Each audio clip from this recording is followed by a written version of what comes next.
Hello, and we hope you enjoyed the show. We're going to get started with our Q&A. It's going to be a 15-minute casual conversation because you guys are both charming and delightful. So once again, I'm Katie with the marketing team here at the Rose Brampton, and we have Chelsey and Jaaji from TWIN FLAMES, and tonight we are all here in support of the Downey Wenjack Fund. Before we launch into those kinds of things, because I know that the story we tell of who we are and what we do is very important. So I know you guys have so many credits to your names as, educators, songwriters, award-winning musicians, parents. So I would love for you each just to introduce yourself in the way that you feel most sums up who you are and what you do. Sure. Are we looking at you or are we looking elsewhere? I think probably you should look back to that camera. All right. This is all new territory for us. Me too. Ladies first? Yeah. All right. I talk a lot, can you tell? My name is Chelsey. I am a mother, first and foremost, to 4, 5, 6. We have 6 in total. We're an instant family. I have 2 of my own and 4 that I've really been so lucky to inherit. Our youngest daughter is now 8. So we have 8, 10, 11, 13, 23, and 25. So, yeah, being parents is really important to us both. We are, as well, full-time musicians. I think, we were just talking about that on our drive here, of how to define success in someone's life. And I think we both feel very lucky that we get to do this full-time. And I love music, I love educating, I love having conversations with people. And that's what this job allows us to do, kind of deep conversations. And we're so lucky to have an amazing fan base that reaches out really often and encourages us to continue this path, even on the really, really tough days. And I'll let Jaaji introduce himself. My name is Jaaji.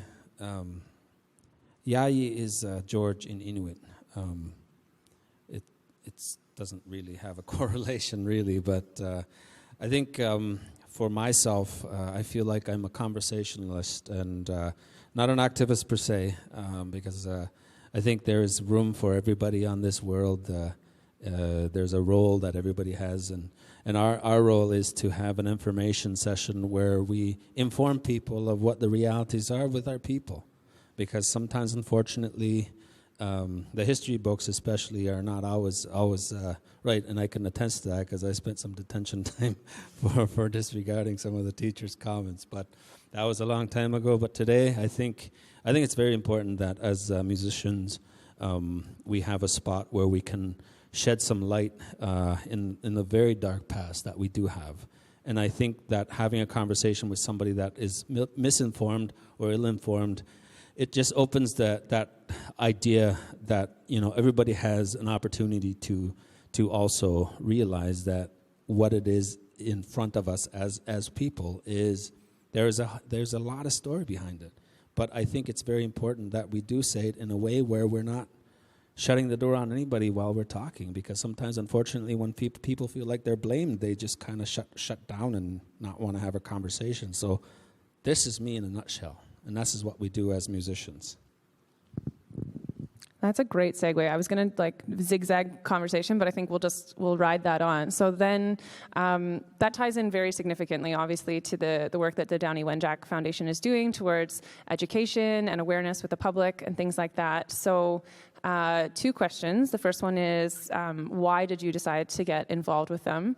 And then the second one would be, what's the coolest thing that they are doing that you are really so proud to be a partner of, that they're working on right now, or something that they've achieved that you're just really in awe of?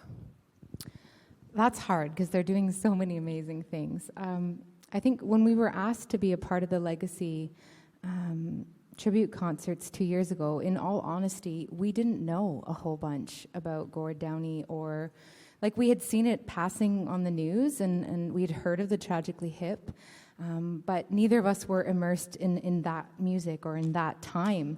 And so I think we did our research, obviously, because as Indigenous people, unfortunately, sometimes we're asked to be a part of things just so that organizations can check their box. And so with the Downey Wenjack Foundation, we saw that the work that they're doing towards reconciliation and trying to bring that awareness on such a larger scale is really beneficial. I've heard undercurrents of some people, Indigenous people, saying, why did it take a white man for Canadians to listen? And that hits me very hard, because in many ways it is true. There have been so many Indigenous people working for so many years to have the stories heard, but because they were Indigenous, the stories were not heard.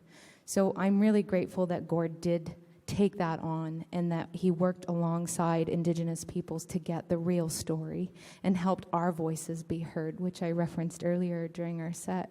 But I think, just The Secret Path itself, the book, and how it helps educate young children, and having that resources, as educators working in school boards, often teachers will say to us, well, we don't know where to go, and we don't want to teach the wrong thing. We're not Indigenous, and we're trying to teach Indigenous things to non-Indigenous children. And it's a really touchy subject, right? Nobody wants to do anything wrong, or especially educate in maybe not the correct story.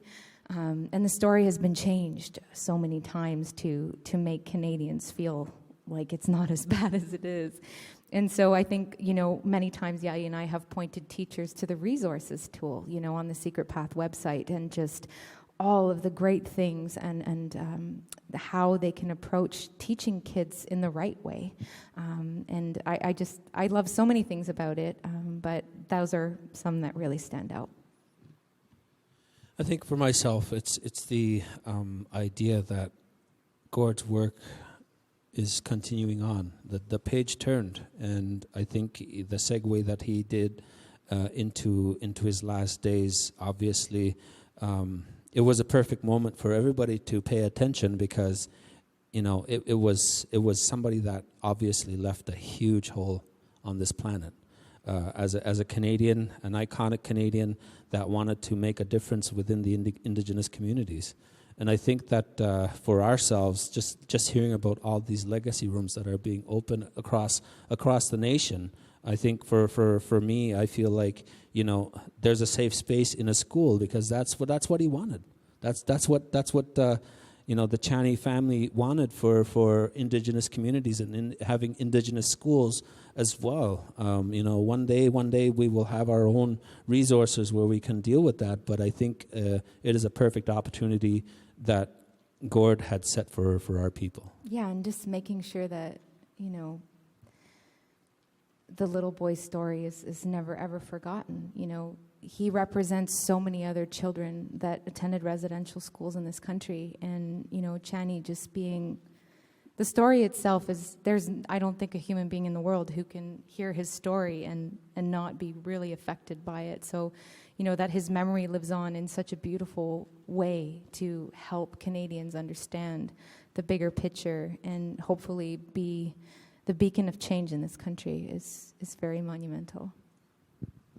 Thank you. One of my favorite resources of theirs is the Allyship Toolkit. Like a nice PDF, very easy, like the steps that you can start right away. We've definitely shared that one around a few times. It's like, away, get involved. I'm going to quote Spider-Man now because it seems appropriate. With great power comes great responsibility. Have you noticed, like in your work, you were talking about being a conversationalist as opposed to like self-identifying as an activist, but starting the conversations that are important. And obviously Gord started that conversation, recognized he had a great deal of power and passion, not just for music, but also for Indigenous reconciliation and the truth and inclusion. Do you think that in your understanding of seeing other artists who are involved with these, do you think that that's something that artists are holding on to more now, or is it just it's obviously a very powerful time in history right now with all the protests and things like that. Do you think that artists are rising up? Do you think that they're kind of burying their heads? Do you have hopes? I don't think I phrased that very well. I kind of rambled, but you guys are very inspiring. Do you want to go first? Go for it. I would just say, I will speak for myself, where the events that have taken place throughout Canada's history, especially most recently, have have been so heartbreaking and so devastating. And both Jaaji and I, we try to take a step back and look at it from, a bird's eye perspective, because with the amount of messages that we receive on a daily basis of our people that are struggling, it can become very heavy. And, I think it's just really important for those stories to be told. And we have learned that the way that people tend to be open is if we approach it in a kind and gentle way. So, as Jaaji had mentioned, everybody has a role. And so our role is not being at the front line, because our voice won't be heard there. And our voices can be heard on stages, our voices can be heard in schoolrooms, and hopefully we might not see the change within our lifetime. But, the kids who we meet in schools today, hopefully when they graduate and they go on and they go into their lives, they're going to say, hey, you know what, I remembered that group that came into my school and talked about Indigenous people, and, the girl that looked super white but was Indigenous, and just putting different faces to what Indigenous means, and breaking down the stereotypes, explaining the different groups. Many people in Canada don't even know Indigenous, like that it's an umbrella, and it represents 3 major groups in this country: Inuit, First Nations, and Métis. And even within those 3 groups, there are subgroups. So it's very complex, and I think our job is just to, like you said, if there's almost like a responsibility in having a public voice to make a difference, but to make it in the way where people, where we can reach more people. That's pretty much it. I think that the opportunity that is there with us right now, with everybody that is in a form of free speech, or using their role as a musician or an actor, and having a conversation about the issues that our people have, obviously there's a lot of room for improvement. And I think that when we are in that role, we have to take that part seriously as well, because we have to reflect our current life and what our goal is. Unfortunately, sometimes there is a lot of bandwagoning that is out there, and I think that we have to be very careful on what we choose to do or say. In just today, for example, a teacher in the north messaged me, and she said, what the reserves and what the Inuk communities lack is a mentor. Having a mentorship program that is going to be continuous rather than being a revolving door. And this is the problem when you have people that go through communities, you just kind of stir the pot, and that turnstile door just keeps on turning and the revolving door. They go in, they go out. They stir the pot, they go out. And I think that having somebody dedicated to training somebody that can help our people to help each other. And I think sometimes, Chelsey kind of said it earlier, the savior mentality obviously is something that has not worked since the beginning. When people start fighting for us and not really understanding what the conversation is, from names, from labels, to politics and religion, where we are being told that you shouldn't be saying this or you shouldn't be saying that. Of course, our world is becoming quite, nervous. We're all nervous, but I think we're definitely on a good path. And Gord had a great vision, and it just so happened that most of the leaders were huge fans of his. So I think that was a great segue. It's a definite bonus. So now we're going to segue over to talk about your music very quickly. Twin Flames, I was doing some research on it, and there's a couple different articles I read on what Twin Flames actually means and the difference between Twin Flames versus Soulmates. And I think it's interesting because you both started with solo careers and then you started creating together. Were you both creating your own sound that was very different and then you came together and found a whole new sound? Or was it the counterpart that you found the other half of your sound when you guys found each other?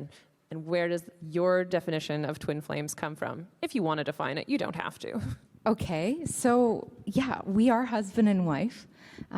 We've been together for 6 years now, and we met on a television show for up-and-coming Indigenous musicians, and neither of us were supposed to be there that day. Jaaji was on tour, and I had missed the casting call, and there was a cancellation. They called me up, and Jaaji ended up changing a tour date, so we were booked on the same day, which was July 6th of 2014.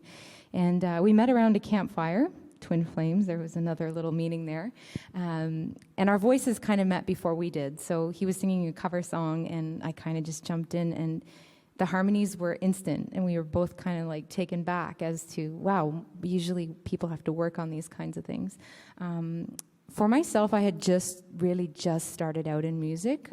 I was a federal government worker with 2 small kids, and I was writing songs just as a way to let stuff out, and I never thought that I would step foot on a stage because I had the worst stage fright in the world. And then for Jaaji, he had a solo career that was building so much momentum from a single that he had put up on SoundCloud. And so he became super famous and kind of really known in the North. And so when we met, I was just starting out, but he was already kind of established. And yeah, he came to visit a little while later, and we kind of hit it off and formed our relationship. And there were all these weird coincidences. And so we were joking around one day on the couch, and we were saying even the fact that we have the same feet, you know, and then we're like, well, hopefully our parents never dated. Call up the parents and just cleared that, made sure we were good. And yeah, so where was I going with that? Speaking of feet, you know, if you were to picture Cinderella running down the stairs and her shoe comes off, I'm the foot and she's the crystal slipper. I don't know.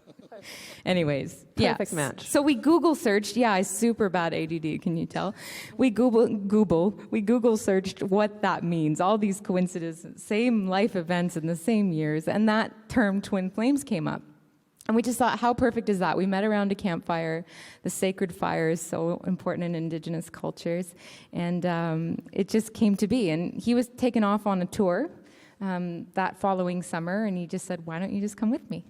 And so I took a leave of absence from my work, and we just gave it a go. And I got to tour all of Nunavut, which is 14 Arctic fly-in-only communities that summer.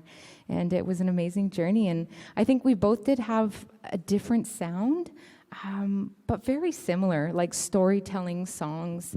And we still use stuff from our old repertoires that we've kind of merged as Twin Flames. So I think it's been a very natural progression when I don't take over. We kind of grew up with the same music as well. Yeah. You know, I think our parents were avid, awesome music listeners. And I think that like back in the 70s and the 80s, that's when real music was still real music. I mean, halfway through 80s maybe it started to change, but you know that's something until Gord came along and started writing his stuff, then it just, you know, Canada became the way it is. I think I don't have a watch, so I'm going to say that this is going to be my last question. And it's about the fact that you guys sing in so many different languages. So you sing in 3 different languages. When you are creating, do certain songs come to you in specific languages based on the cadence and the tone and the feel of it? Or do you come up with ideas on what you want the song to be about and kind of the imagery that comes to you, and then you play with it and make it into the different language? That's not the best words. Totally understand, though. In your creative process, like, how does the language filter into it? It sounds so beautiful together, and I'm sure that the creative process is not so streamlined. In the beginning, it was pretty difficult, actually, because we're both only childs as well, so sharing is not our great... But no, I think we have managed to really... We both kind of write subconsciously. So a lot of times, Jaaji will pick up his guitar and just start droning, and he'll start singing in whatever language he just feels in that moment. And I'm kind of the same way. And on our newest album, like, it actually bumps it up to we sing in 4 different languages, because I've actually been able to learn the traditional water song in the Algonquin language, which was a huge part of reclamation for myself and my family. And so I think Yeah, I'll let you touch a little bit more on it because you're like the awesome Inuktitut songwriter. I do write in French as well because my family is French Canadian, and I think it's really important to honor all of those languages. Like, as much as we say it doesn't matter what race or religion or language you speak, that is totally true when it comes to music.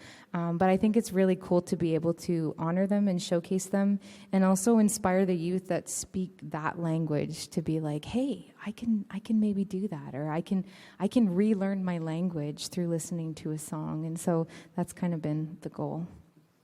I think with Inuktitut, for example, because it's not alphabets per se. It's syllables, and the syllables sound like musical notes.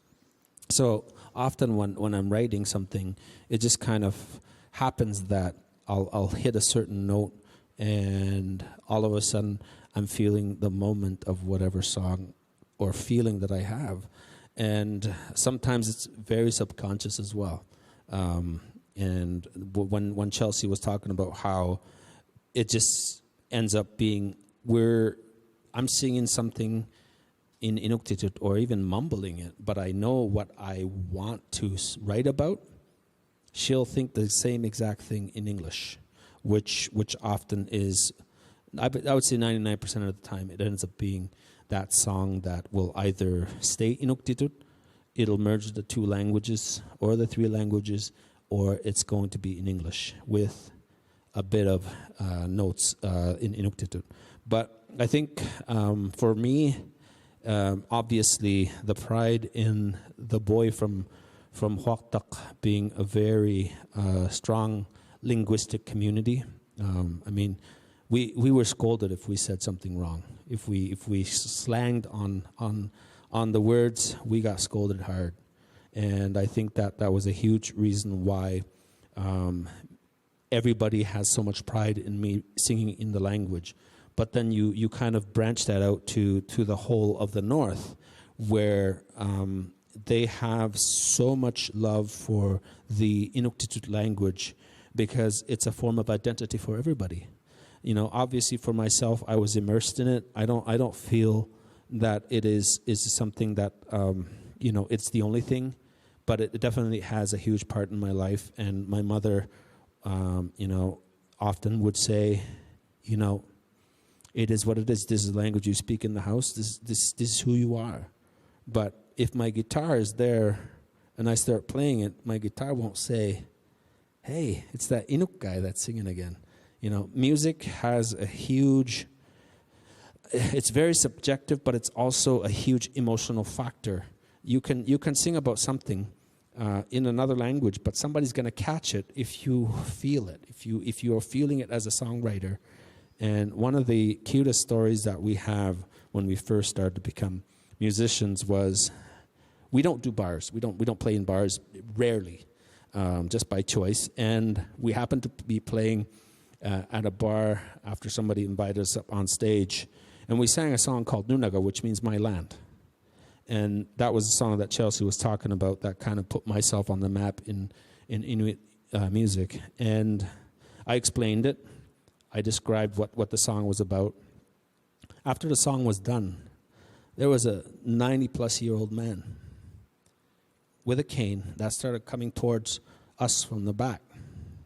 His face was already red, and he had a shiny glow to him because he had been crying. He was from Scotland. And he said, "Laddie, thank you. You brought me back to my land." And that's something that, for me, from a 90-something-year-old man, I apologize to all the Scots if I botched your accent. But amazing accent. That was something that stood with me, because music is subjective, and everybody has a preference. Yeah, and it was so cool that he could just look past it. I think as Indigenous artists, it's really hard to get out of the box that society and music industry bunches us into. As proud and amazing as it is to sing in Indigenous languages, it's also hard too. And Jaaji and I were actually talking about that today, how it's a hard feeling to think that you have to not sing in your native language in order to make it in the music industry. And I think we're game to stay true to who we are and just keep doing what we're doing, and hopefully more people will listen and more people will be open, just like that amazing man from Scotland. Thank you so much. I'm feeling very heartwarmed and proud right now just listening to you guys. Once, for the fans at home, can you tell them where they can find all your music? I was listening on Spotify earlier. I'm sure you guys are on everything. Yes. You want to just shout it out for them? Thank you so much. Yeah, Spotify is awesome. Music industry loves seeing those streaming numbers. But we do have our website. It's www.twinflamesmusic.com. And even if you just go in Google, but you have to put Twin Flames Music so you don't get all the phenomenon stuff. We just released a brand new album called Omen. You can get the gapless version, which is really a full listening experience, directly on our website, on our Twin Flames store. And we have all kinds of amazing stuff on our store right now. Our 2 prior albums, t-shirts. We even did USB cassette tapes of our Omen album for those that no longer listen to CDs. So we invite you to join all of that. And on our website is the link to all our socials. We have a YouTube channel, Twin Flames Music, with documentaries and all the really amazing, incredible places that we've gotten to tour. So we invite you to check that out also and like us on Facebook. Thank you so, so much. We really enjoyed the show, and we really appreciate you being here, standing on our stage in front of this full house behind you. We're so happy to have you back again for the second time. Thank you to everyone who tuned in at home. If you haven't already done so and you are able to do so, we really encourage you to make a donation to the Downey Wenjack Fund. They're obviously, as you heard, doing incredible, incredible work, and we're really proud to be a legacy partner to support them, and we hope that you will partner with them through your donation today. Thank you very much, and have a wonderful night. This is Live from the Rose.